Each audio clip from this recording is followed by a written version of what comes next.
बिस्मिल्लाहिर्रहमानिर्रहीम। This is Khurram Asghar, MS semester 1। इस clip के अंदर जो है वो हम लोग जो है वो यूनिवर्सिटी ऑफ सिंध की ह्यूरिस्टिक एवैल्यूएशन के बाद जो रीडिज़ाइनिंग की है वो उसको हम डिस्कस करेंगे। इसको 4 पार्ट्स में डिवाइड किया गया। पहले ह्यूरिस्टिक एवैल्यूएशन को डिस्कस करेंगे, नेक्स्ट में जो है हम वेबसाइट को ह्यूरिस्टिक एवैल्यूएशन के बेस पे जो चेंजिंग की हैं वो डिस्कस करेंगे। थर्ड पार्ट पे जो है वो हम जो है इसके जो हमारे ग्रुप मेट हैं वो हमारी वेबसाइट को एवैल्यूएट करने के बाद कुछ पॉइंट को एक्सेप्ट करेंगे और कुछ को जिन्होंने रिजेक्ट किए हैं वो हम डिस्कस करेंगे। लास्ट पार्ट में सेल्फ क्रिटिक करेंगे कि हम इस वेबसाइट में फ्यूचर में क्या बात कर सकते हैं और अभी जो हम नहीं कर सके। ह्यूरिस्टिक एवैल्यूएशन की बात करें तो सबसे पहले हम देखते हैं कि विजिबिलिटी ऑफ सिस्टम स्टेटस जो है वो क्लियर होना चाहिए, जो कि इस वेबसाइट में ऑलरेडी हो रहा है, जहाँ कि इसकी नेविगेशन बार भी है और जब हम इसको कोई इनपुट देते हैं तो हमें कंफर्मेशन भी बताते हैं। सेकंड पार्ट में हम देखते हैं कि match between system and real world के जो आइकन्स यूज़ हुए हैं, जो ग्राफिक यूज़ हुए हैं वो सेल्फ एक्सप्लेनेटरी हैं और वो रियल वर्ल्ड से मैच कर रहे हैं, तो वो इस वेबसाइट में ऑलरेडी हो रहा है। थर्ड पे हम डिस्कस करते होते हैं कि user control freedom, that means कि हमें जो है वो यूज़र के पास इतनी ऑप्शन हो कि वो कोई भी इंफॉर्मेशन को सर्च कर सके जो कि इस वेबसाइट के अंदर सर्च का ऑप्शन नहीं है। इसी तरह जो है उसके पास इतना कंट्रोल होना चाहिए कि वो किसी भी मूविंग टेक्स्ट को कंट्रोल कर सके। लेकिन इस वेबसाइट में जो है वो ये भी लैग कर रहा था कि होम स्क्रीन पे कुछ सिंथी टेक्स्ट मूव कर रहे हैं जिसको होवर करने पे वो स्टॉप नहीं हो रहे इसको, तो ये भी एक बैड पॉइंट है। नेविगेशन ऑप्शन मौजूद है इसमें, जिस पॉइंट पे आप वेबसाइट में होते हैं वो हमें नेविगेशन में बता रहा होता है। कंसिस्टेंसी एंड स्टैंडर्ड की बात करें तो इसमें हम चेक करते होते हैं कि जो कलर स्कीम है, जो फ़ॉन्ट साइज़ है वो कंसिस्टेंट है और जो थीमिंग की जो पोजीशन है, जो कलर स्कीम है वो बेहतर है, तो हमारी वेबसाइट में ये लैग करती है। 5 हम देखते हैं कि जब भी कोई गलत इनपुट दी जाती है तो उस पे जो है वो सिस्टम हमें रिस्पॉन्ड करे कि यहाँ जो एरर आया उसको प्रिवेंट किया गया। तो इस वेबसाइट में ऑलरेडी ये चीज़ हो रही है। इस पे क्योंकि सर्च ऑप्शन नहीं है तो इस वजह से स्पेल चेकर की ऑप्शन नहीं है, जो कि एक बुरी बात है। रिकग्निशन रेदर दैन रिकॉल का मतलब ये होता है कि आपकी जो वेबसाइट पे जो कंटेंट है उसको उस पे जाने के लिए हमें चीज़ों को याद ना करना पड़े, चीज़ें सेल्फ एक्सप्लेनेटरी हों और सेल्फ एविडेंट हों। लेकिन हमारी वेबसाइट में जो है इसमें कुछ ऐसी चीज़ें थीं, क्योंकि ये बहुत कम्प्रीहेंसिव वेबसाइट है तो किसी एक ख़ास इन्फॉर्मेशन पे जाने के लिए हमें रिकॉल करना पड़ रहा था। आइकन्स तो इसके अंदर हैं जो काफ़ी हद तक बेहतर हैं, लेकिन लेट से हमें जो है एडमिशन के सेक्शन में जो है वो हाउसिंग एंड अकामोडेशन का सेक्शन मिलता है। अगर किसी बंदे ने हाउसिंग अकामोडेशन पे जाना है तो उसे याद रखना पड़ेगा कि उसने एडमिशन में जाना है और फिर आगे अंडर ग्रेजुएट में जाकर उसने हाउसिंग अकामोडेशन को देखना, तो ये रिकॉल नहीं होना चाहिए था। Flexibility and efficiency of use में हम ये देखते हैं कि जो सच है, मतलब जो इन्फॉर्मेशन किसी यूज़र को चाहिए वो सब को बड़ी एफिशिएंट वे से, सिंपल वे से मिल जाए। लेकिन इसमें कुछ ऐसे चीज़ें थी, मिसाल के तौर पर जैसे सर्च के ऑप्शन नहीं है तो वो भी फ्लेक्सिबिलिटी नहीं देता। इस तरह लेट से कोई और डिफरेंट बैकग्राउंड इन्फॉर्मेशन वाले बंदे इसको वेबसाइट को सर्च करें तो लैंग्वेज चेंज करने की ऑप्शन नहीं थी।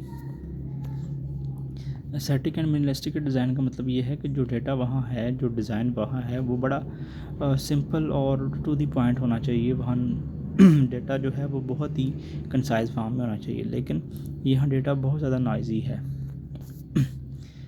Help user recognise, diagnose and recover from errors का मतलब ये है कि अगर कोई ब्रोकन लिंक एग्जिस्ट करता है वेबसाइट पे तो वो मैनेज होना चाहिए, उस पर एरर का मसला प्रॉपर इन्फॉर्मेशन देनी चाहिए। लेकिन हमारे वेबसाइट में जो है एक ब्रोकन लिंक था जिस पे कोड आता था, तो ये एक इसमें एक इशू था। इसके अलावा जो है ये ब्रोकन लिंक से रिकवर करने की ऑप्शन भी देता। लेकिन एक चीज़ बात ये ठीक है इसकी कि ये इनवैलिड इन्फॉर्मेशन को जो है वो रिस्ट्रिक्ट करता है, जो कि अपने आप में एक बेहतर है।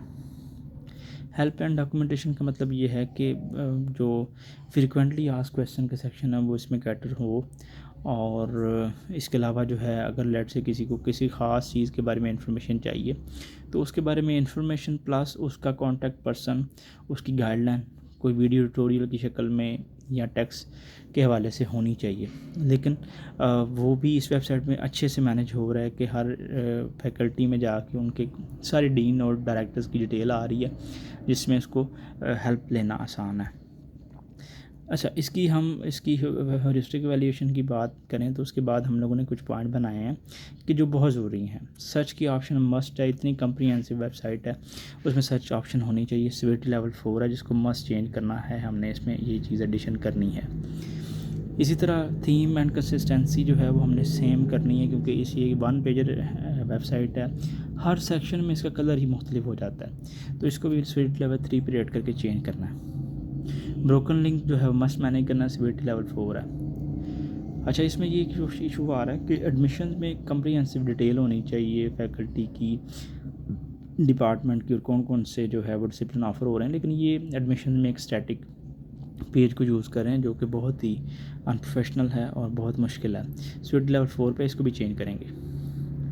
इसमें नेक्स्ट ये है कि जब आप किसी एक वेबसाइट के किसी एक पेज को सिलेक्ट करते हैं तो उसका कलर चेंज हो जाता है, लेकिन वो कलर स्कीम इतनी ऑड है कि लेट से रेड कलर हो जाता है और विजिबिलिटी भी ख़त्म हो जाती है। सिविलिटी लेवल 2 है, इसको भी चेंज करेंगे। ये जो सिंधी टैक्स एक होम स्कीम के ऊपर आ रहा है, उसकी सिविलिटी लेवल 3 है, इसको मस्ट चेंज करना है। रीडिज़ाइनिंग की बात की है हमने इसको जो देखा है कि जो चेंजिंग करेंगे तो उसके हवाले से हमने जो रीडिज़ाइन की है, तो ये उसका डेमो है।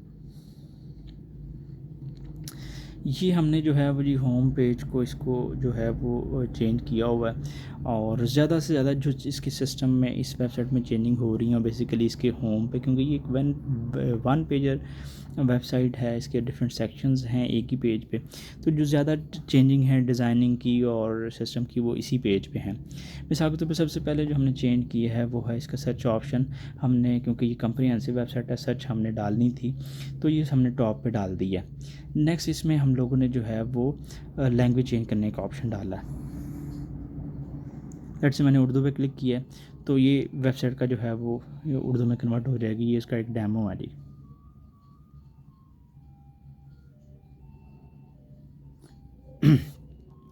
नेक्स्ट जो है इसमें ब्रोकन लिंक एग्जिस्ट कर रहा था। ब्रोकन लिंक पे अगर जब हम क्लिक करें, जो RSS का जो पहला लॉग आइकन था वो एरर दे रहा था। अब हम इस पर जब क्लिक करते हैं तो ये मैनेज्ड है, ये हमें बता रहा है कि ये पेज नहीं मिला या इस पर कोई एरर है, तो 404 का एक एरर शो कर रहा है। नेक्स्ट जो इसमें जो हमने चेंजिंग की वो ये थी कि जो होम स्क्रीन के ऊपर सिंधी टेक्स्ट मूव कर रहा था और वो होवर पे रुक नहीं रहा था, उसको इंग्लिश से कन्वर्ट कर दिया, इंग्लिश लाइक टेक्स्ट कर दिया और उसको होवर पे कंट्रोल कर लिया। नेक्स्ट जो चेंजिंग है वो आप देख सकते हैं कि पहले यहाँ इसके होम पेज पे एक स्टैटिक पेज बन लगा हुआ था, उसको हमने स्लाइडर से रिप्लेस किया। नेक्स्ट जो हमने चेंज की है वो ये है कि जो डिफरेंट सेक्शन है उनकी कलर स्कीमिंग डिफरेंट थी होम पेज के ऊपर, तो उसको हम लोगों ने जो है वो उसकी जो कलर स्कीमिंग है उसको यूनिफॉर्म किया है। मिसाल के तौर पे आप देख रहे हैं ब्लू टाइल्स के ऊपर वाइट टेक्स्ट डाला है, तो सारी के सारी चेंजिंग जो है ना वो जब डिफरेंट सेक्शन में हमने इसको यूनिफॉर्म किया है, जिससे क्या होता है कंसिस्टेंसी और स्टैंडर्ड जो है ना वो मेंटेन हो रहा है, इजी टू व्यू हो रहा है, फ्लेक्सिबिलिटी ऑफ व्यूज़ आ रही है, तो ये इससे फ़ायदे हो रहे हैं। ये सेम चेंजिंग हमने इस सेक्शन में की हैं। नेक्स्ट अगर डिस्कस करें तो हमने आमतौर पे ये होता है कि जब हम किसी वेबसाइट पे जाकर उसके प्रॉस्पेक्टस को डाउनलोड करते हैं तो वो हमें डायरेक्ट मतलब वो व्यू करने की बजाय हमें बिल्कुल वो डाउनलोड किया लगा देता है, हालांकि हमें downloading most of the time नहीं चाहिए होती। तो उसके लिए कंफर्मेशन मैसेज आना चाहिए, यूज़र के पास इतना कंट्रोल होना चाहिए कि उसको ये मैसेज मिले कि आप इस वेबसाइट को जो कोई चीज़ है वो डाउनलोड करना चाह रहे हैं कि नहीं करना चाह रहे हैं। तो इसको हमने इसको टैकल किया।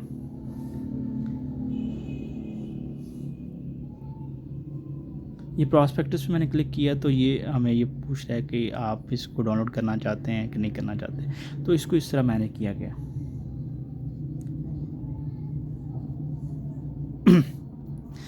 नेक्स्ट जो है जो इसमें जो चेंजिंग की है वो इसकी वेबसाइट की जो है वो ऑर्गेनाइजेशन के हवाले से की गई है। इसके मेन्यूज़ में बहुत सारी ऐसी चीज़ें मौजूद थी कि जो बड़ी इररेलेवेंट थी। मिसाल के तौर पे अगर हम लेट्स से अबाउट सेक्शन की बात करें तो अबाउट सेक्शन में जो इन्फॉर्मेशन थी वो क्वालिटी पॉलिसी की इन्फॉर्मेशन दी हुई थी, वो भी मुख्तलिफ लैंग्वेजेस में। हालांकि उस चीज़ का ऑलरेडी जो है वो स्लाइडर जो है वो इसी वेबसाइट के वन पेजर पे एंड पे जाके चल रहा था। तो ये वो एक रिडंडेंट इन्फॉर्मेशन थी, तो हमने उसको निकाल दी है और उसको जो है वो होम स्क्रीन पे तो वन पेजर पे रहा है, लेकिन मैन्यू में से उसको निकाल दिया है। तो इस तरह इस चीज़ों को जो है वो रीऑर्गेनाइज़ किया है। नेक्स्ट जो हमने जो चेंजिंग की, जैसे हमने डिस्कस किया कि एडमिशन्स में जाके हमें जो है वो एक स्टैटिक पेज मिलता था एडमिशन के सेक्शन में, तो उसको इस तरह मैंने किया गया कि हमने एडमिशन्स के अंदर आगे फैकल्टी ऐड कर दी है, ताकि हर बंदे को उस डिपार्टमेंट की ब्रीफिंग मिल जाए और उसकी फैकल्टी की इंफॉर्मेशन मिल जाए, और फिर वहीं हम लोगों ने टास्क एनालिसिस करके हमने जो है उस पर जो है वो एक ऑप्शन दे दिया उस फैकल्टी के अंदर कि वो वहाँ से अप्लाई कर ले। जब वहाँ से अप्लाई करता है तो ये सिस्टम जो है ना आपको जो है वो एडमिशन्स के सेक्शन में ले जाता है, एडमिशन के जो वेबसाइट में हिस्सा है वहाँ ले जाता है, जहाँ से आप नए रजिस्ट्रेशन कर सकते हैं, लॉगिन कर सकते हैं। तो ये एक टास्क एनालिसिस हमने किया और इस तरीके से हमने इस जो चीज़ों को एक फ़्लो में लेके आए ताकि ईज़ ऑफ यूज़ हो और इंफॉर्मेशन जो है ऑर्गेनाइज हो। नेक्स्ट जो हमने जो इसमें चेंजिंग की है वो ये है कि इस वेबसाइट के डिफरेंट मेन्यूज़ में बहुत सी मतलब जो है वो ऐसी इन्फॉर्मेशन थी कि जो बेसिकली बिलोंग करती थी स्टूडेंट सर्विसेज के हवाले से। मिसाल के तौर पे एडमिशन्स में जो है वो स्कॉलरशिप की ऑप्शन भी थी और एडमिशन्स में हाउसिंग एंड अकोमोडेशन की थी। इसी तरह फैकल्टी में लाइब्रेरी की ऑप्शन थी, तो एकेडमिक्स में लाइब्रेरी की ऑप्शन थी, अबाउट के अंदर जो है वो और डिफरेंट की ऑप्शन थी। हमने स्टूडेंट सर्विसेज के रेलेवेंट एक नया टैब इसके अंदर ऐड किया है। ये नया टैब हमने ऐड करने के बाद जो है वो स्टूडेंट सर्विसेज के रेलेवेंट जितनी भी इंफॉर्मेशन है या जो फैसिलिटीज़ हैं इस वेबसाइट के अंदर, उसको हमने एक ही अम्ब्रेला में ले आए हैं ताकि इंफॉर्मेशन जो है वो ऑर्गेनाइज रहे। तो वो उससे जो है वो सिस्टम में जो है वो एक ऑर्गेनाइजेशन आती है, कंसिस्टेंसी एंड स्टैंडर्ड की जो है वो चीज़ें मेंटेन होती हैं। तो ये वो चेंजिंग है। इसके अलावा जो हमने इसमें एक और मेजर चेंज किया है वो ये है कि ये आप देख सकते हैं एंड पे all right reserve at the rate 2023 है, जिसका मतलब ये है कि ये इसको देख के हमें ये पता चलता है कि इस वेबसाइट जो इन्फॉर्मेशन है वो अप टू डेटेड है। तो ये भी बड़ा ज़रूरी था इस चीज़ को करना। इसके डिफरेंट सेक्शन है, हमने जो चेंजिंग की वो इसके अंदर मेंशन है। ये मैं इसको गो थ्रू कर देता हूँ जल्दी से।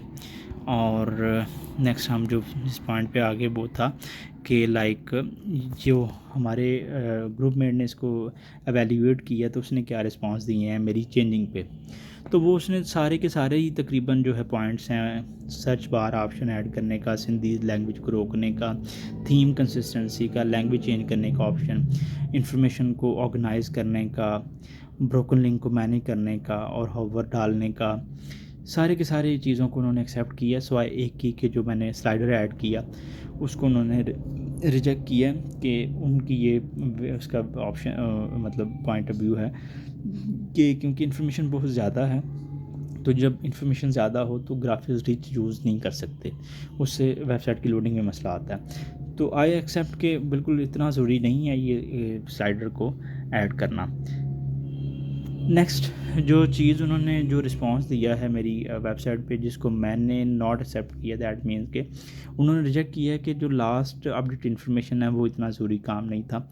मेरे नज़दीक वो बहुत ज़्यादा ज़रूरी काम है। आई डिसएग्री विद हिम कि वो इस वजह से ज़रूरी है कि अगर आपके पास लास्ट अपडेट इन्फॉर्मेशन ना हो तो आपको कभी पता ही नहीं चलेगा कि जो आप वेबसाइट पे इन्फॉर्मेशन देख रहे हैं वो अप टू डेटेड भी है कि नहीं। तो लिहाजा लास्ट अपडेटेड की ऑप्शन मस्ट होनी चाहिए। Last but not the least के हमने अपनी ही वेबसाइट जो हमने रीडिज़ाइनिंग की इसके अंदर भी चीज़ें देखी हैं। देखें this is very comprehensive website जिसमें बहुत सारे पोर्टल्स हैं।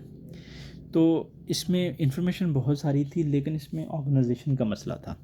जिसको हमने जो है वो रीऑर्गेनाइज़ किया है, और स्पेशल अटेंशन मैंने इस पे पुट अप की है कि इसके मेन्यूज़ में जो है वो रेलेवेंट इंफॉर्मेशन आए, ताकि रिकॉल करने का जो है वो बंदे को फटीक ना भरनी पड़े, बल्कि देख के ही पता चल जाए कि स्टूडेंट सर्विसेज रेलेवेंट इंफॉर्मेशन किस में है, एडमिशन के मतलब चीज़ें क्या हैं, वो सारी डाल दी हैं। इसमें एक और जो है, जो इसमें जो मैं समझता हूँ मज़ीद काम करने वाला है, वो ये है कि इसकी इन्फॉर्मेशन में इसको मज़ीद अट्रैक्टिव बनाया जा सकता है रिच कलर स्कीम यूज़ करके और बेटर ग्राफिकल कंटेंट को ऐड करके।